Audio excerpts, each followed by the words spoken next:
there. Better tell everyone to be ready." Murphy frowned at me and nodded. "You expecting trouble?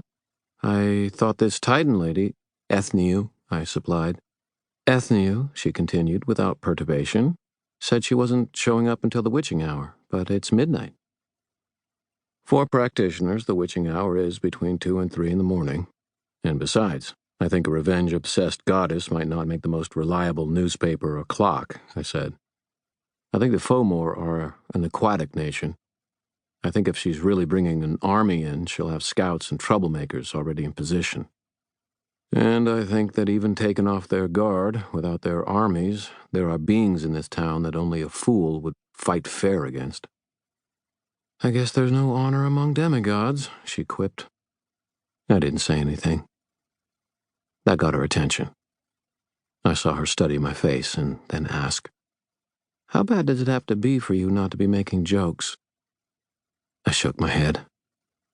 It's not just what's happening tonight, it's what it means. A supernatural legion is coming to murder everyone in the city. Whether Chicago stands or falls, it doesn't stay the same. It can't. This is going to be too big, too violent. The mortal world isn't going to be able to ignore it this time. No matter what happens tonight, the world changes. Period. She considered that seriously for a moment. Then she said, "The world's always changing, Harry. The only question is how." "Maybe," I said. "But I can't see how this one is going to be for the better. Mortals versus the supernatural world gets bad, Murph. Ugly. For all of us." I shook my head. "And that's going to happen now. I don't know when, but no matter what happens, it's coming. Now it's coming." She leaned against me silently and said, "What do we do?" "Hell if I know. The best we can." She nodded. Then she looked at me and said seriously, "Then get your head right. Leave that war for tomorrow. We've got plenty on our plate tonight." I took a deep breath, closed my eyes, exhaled, and walled away a small ocean of fear that had begun roiling in my mind. By my own words, that worry was coming, no matter what I did, and I would face it when it arrived, compartmentalize and conquer. Because for tonight, there was only one thing that needed to be on anyone's mind. "Defend Chicago," I growled. "Damned right," Murphy said. "So, how do we do that?" I shook my head. "Way I figure it, Ethniu is our main worry." "Why?" Murphy asked openly. "She's a big gun, but she's still just one person. She can only be in one place at a time." "Because she's got the eye of Balor," I said. "Of who?"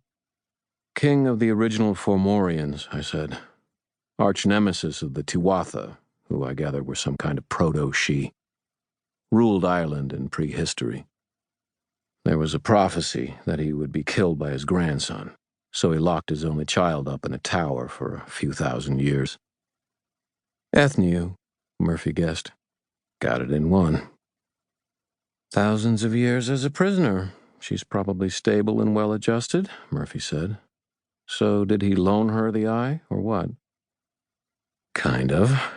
He died hideously after some good-looking Tiwatha snuck in and knocked Ethniu up.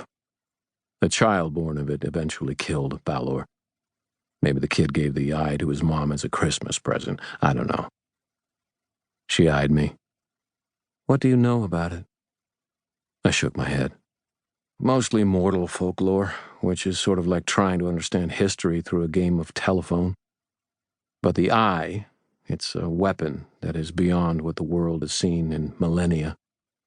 Any place we gather to fight the Fomor's troops, we're just bunching ourselves up for the eye to wipe us out by the boatload. And from what I've heard, we've got very few ways to actually hurt Ethniu. But if we stand by and do nothing, she'll literally level the city with the damn thing." "So how do we win?" Murphy said. "Hell if I know," I said.